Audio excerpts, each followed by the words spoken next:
Baiklah adik-adik, sekarang kita lanjut bahas soal kimia ya. Nah, cuman kalau yang di sini, teacher akan menggabungkan soal antara asam basa dan hidrolisis.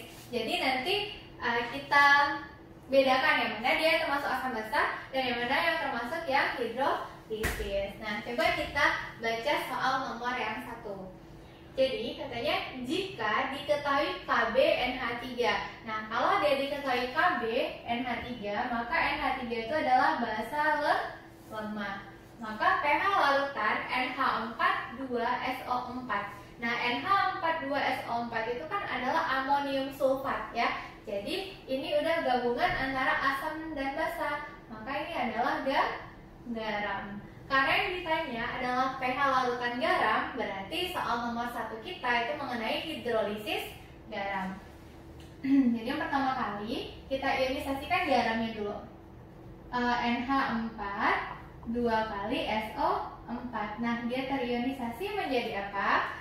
NH4-nya ada 2. Jadinya 2 NH4 plus tambah SO4 2-. Nah, konsentrasi NH4 2SO4 adalah 0,1 molar ya. Jadi di sini kita buat 0,1. Nah, untuk mencari konsentrasi yang lainnya kita gunakan perbandingan koefisien. Karena ini koefisiennya 1 dan di sini adalah 2, berarti yang 2-nya kita kali 0,1 kali dengan 2. Jadi di sini 0,2 dan ini juga 0,1. Nah, kalau untuk hidrolisis garam, sifat garam itu ngikut dengan yang kuat, ya. Jadi di sini ada Kb, kan artinya basanya lemah. Maka yang kuatnya adalah si SO4, si sulfat, yaitu si asam. Jadi yang di soal nomor 1 ini garamnya bersifat asam. Maka untuk menentukan pH yang kita cari adalah konsentrasi H+.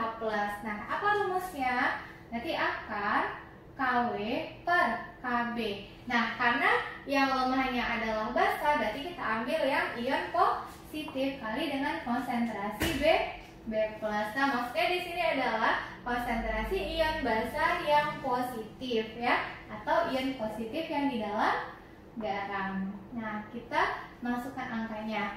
Kw itu adalah tetapan kesetimbangan air di mana harganya 10 pangkat min 14 dan Kb sudah diketahui di soal itu adalah 2 kali 10 pangkat min 5. Nah, selanjutnya konsentrasi B+ ini nih berarti yang konsentrasi ion positif dari garam. Nah, kenapa di sini teacher buatkan langsung konsentrasi ionnya? Karena kalau seperti ini kan garamnya beda valensi ya, ada 1, ada 2. Supaya kita tidak keliru, supaya kita tidak lupa mengalihkan dengan valensinya. Jadi konsentrasi B+ kita ambil yang 0,2. Tadi sini kita buat 2 kali 10 pangkat min 1. Ini boleh kita coret. Tinggal dia akar 10 pangkat min 10. Maka dapat hasilnya 10 pangkat min 5. Nah, kalau kita sudah dapat konsentrasi H+, baru kita cari pH ya. pH yaitu min log konsentrasi H+, maka min log 10 pangkat min 5, hasilnya adalah 5. Jadi pH larutan NH4,2SO4 0,1 molar adalah 5. Oke, selanjutnya kita lanjut yang nomor 2. Nah, kalau yang nomor 2, dia diketahui jika Ka HBRO. Nah, dia ada Ka, berarti itu tetapan ionisasi asam ya. Ini menandakan HBRO adalah asam lemah. Nah, maka pH dari larutan HBRO. Berarti yang ditanya adalah pH larutan asam lemah. Maka kita pakai rumusnya. Konsentrasi H+ itu sama dengan akar Ka kali Ma. Karena yang diketahui Ka dan Ma-nya ya. Nah, di mana Ka-nya adalah 4 kali, berarti ini 4 kali 10 pangkat min 9 kali Ma-nya 0,1, jadinya 4 kali 10 pangkat min 10. Nah, akar 4 dapat kita 2, ini 10 pangkat min 10. 10 pangkat min 5 ya, kalau sudah kita akarkan. Nah, sudah dapat H+, baru bisa kita cari pH. pH rumusnya min log konsentrasi H+. Berarti min log 2 kali 10 pangkat min 5 hasilnya adalah 5 kurang log 2. Lanjut kita di soal nomor 3. Nah, di soal nomor 3 dia diketahui derajat ionisasi dari larutan HCN 0,1 molar. Nah, HCN ada Ka, berarti dia asam lemah. 0,1 M ini adalah Ma. Jadi dia diketahui ada Ma, ada Ka. Yang ditanya adalah derajat ionisasi. Nah, kalau yang ditanya derajat ionisasi berarti itu lambangnya adalah alfa. Maka untuk mencari alfa itu kita gunakan rumus akar Ka kita bagi dengan Ma. Nah, di mana Ka-nya diketahui 9 kali 10 pangkat min 9 dan M-nya yaitu 0,1 atau 10 pangkat min 1. Berarti dapat kita 9 kali 10 pangkat min 8. Nah, akar 9 itu sama dengan 3 kali 10 pangkat min 4. Nah, jadi ini nilai derajat ionisasinya. Andaikan dia ditanya dalam persen, berarti kita kalikan dia dengan 100%.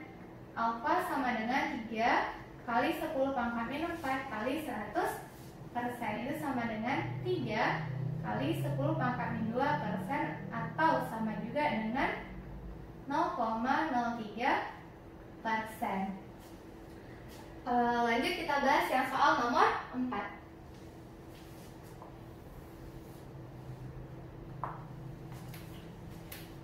Kalau soal nomor 4, dia diketahui ya larutan asam asetat. Nah, asam asetat ini apa rumus kimianya?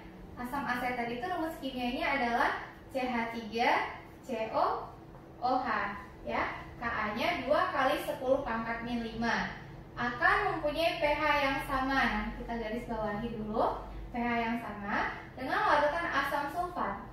Asam sulfat itu rumus kimianya adalah H2SO4 0,001 molar jika memiliki konsentrasi sebesar. Nah, jadi kita buat aja diketahuinya dulu untuk yang nomor 4. Ka-nya 2 kali 10 pangkat min 5 yang konsentrasi H2SO4-nya H2SO4 dia diketahui 0,001 molar. Yang ditanya adalah konsentrasi untuk si CH3COOH-nya berapa ya? Jadi di sini kan tadi kita garis bawahin, dia mempunyai pH yang sama. Nah, kalau pH-nya sama, artinya konsentrasi H+-nya sama. Ya, konsentrasi H+ CH3COOH sama dengan konsentrasi H+ H2SO4. pH sama itu artinya konsentrasi H+ CH3COOH sama dengan konsentrasi H+ H2SO4.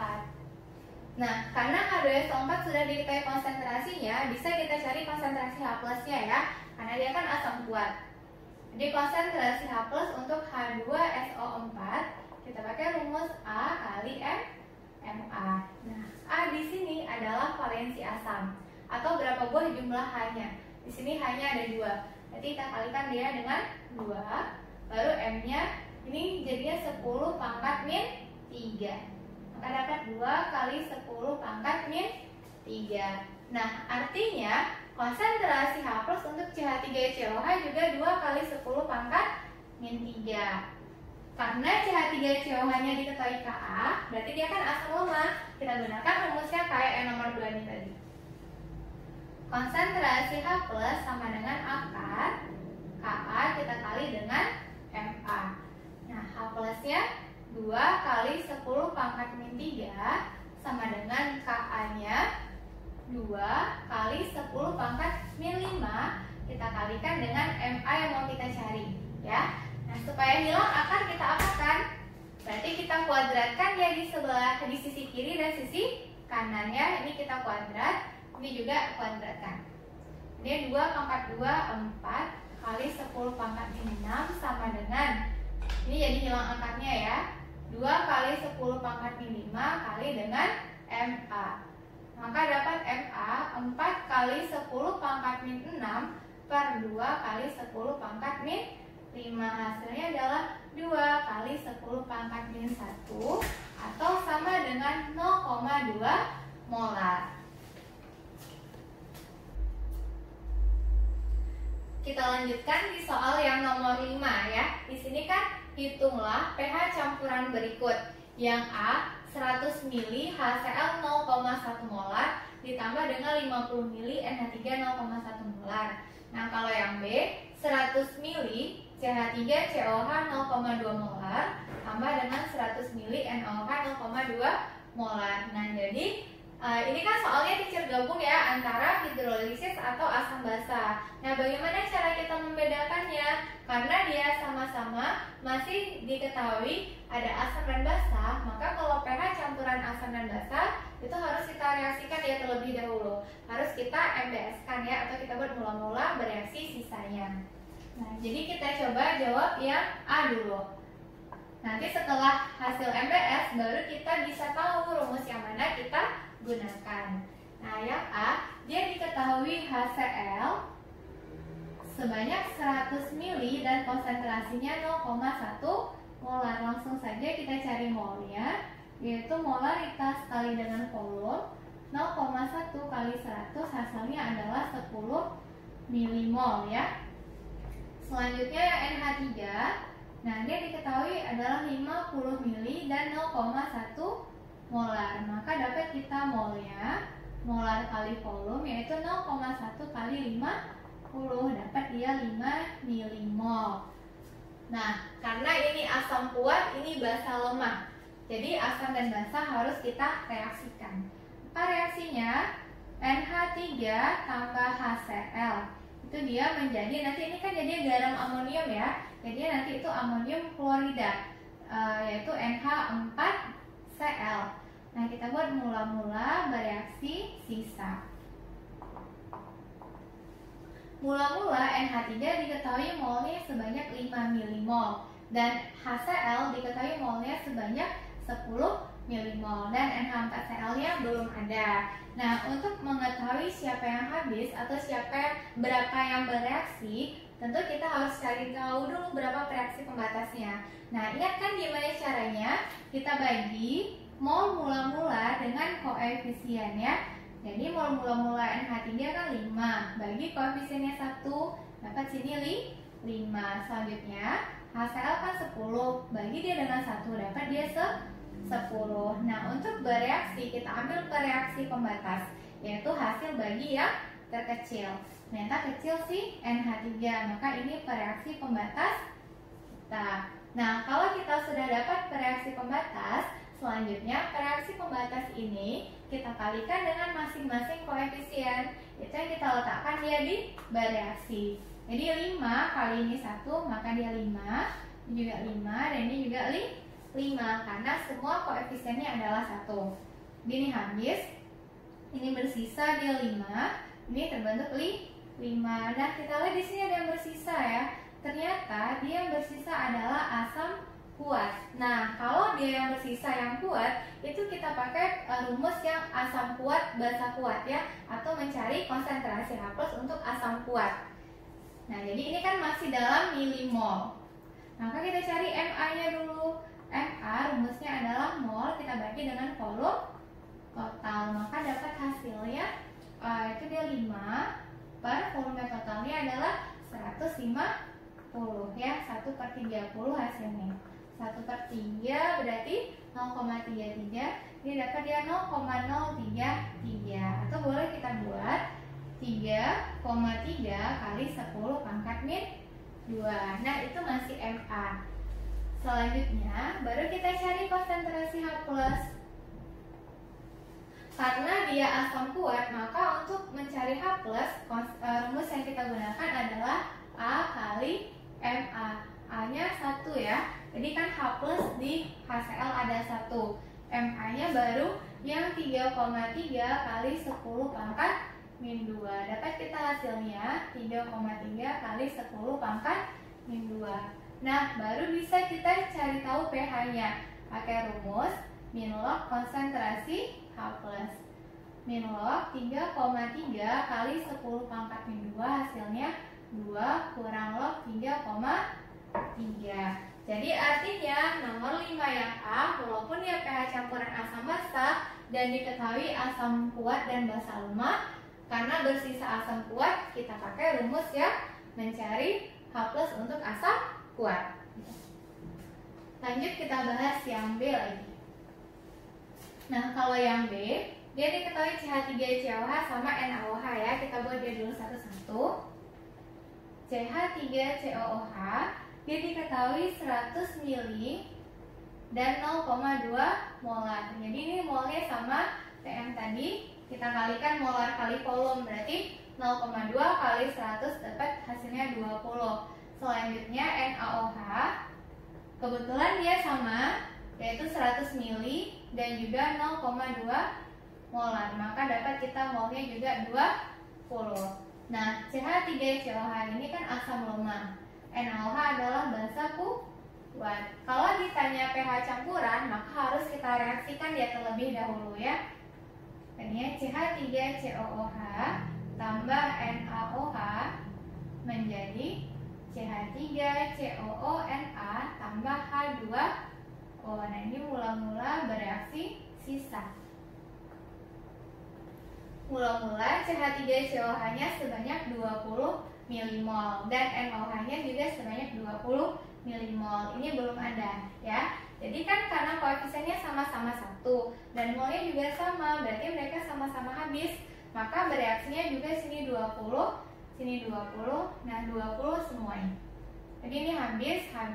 Ini terbentuk 20 dan terbentuk 20. Jadi kalau dia campuran antara lemah dan kuat dan dia sama-sama habis, maka itu kita gunakan rumus hidrolisis garam ya. Jadi kita ambil mol garam. Ini kan masih milimol. Nah, kita cari konsentrasinya.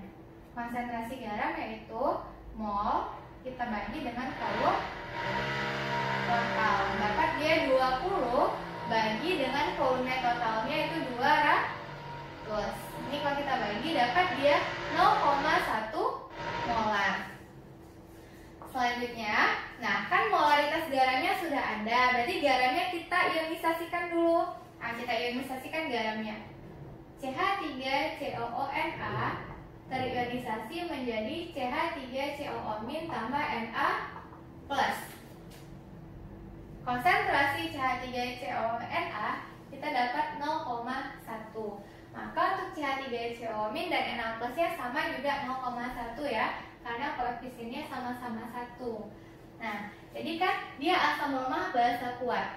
Kalau hidrolisis garam, sifat garamnya akan mengikut yang kuat, maka ini garamnya bersifat basa. Jadi kita buat konsentrasi OH- sama dengan akar KW per Ka, kita kali dengan konsentrasi AH-. Ini maksudnya konsentrasi anionnya ya, konsentrasi ion negatif yang di dalam garam. Karena kan yang terhidrolisis itu yang lemah, jadi kita ambil di sini ya negatifnya karena dia asam lemah. Oke, kita masukkan angkanya. KW 10 pangkat min 14 ya, per Ka dia diketahui 10 pangkat min 5 dikali dengan konsentrasi aminnya 0,1 yaitu 10 pangkat min 1. Maka dapat kita hasilnya akar 10 pangkat min 10 yaitu 10 pangkat min 5. Nah, ini masih OH min. Jadi cari pOH-nya terlebih dahulu yaitu min log 10 pangkat min 5, hasilnya adalah 5. Nah, apa hubungan pH dan pOH? Jadi pH itu kan sama dengan 14 kurang pOH. Jadi 14 kurang 5 hasilnya 9. Nah, artinya untuk soal yang 5B ini adalah hidrolisis garam dan kita dapatkan pH-nya sebesar 9.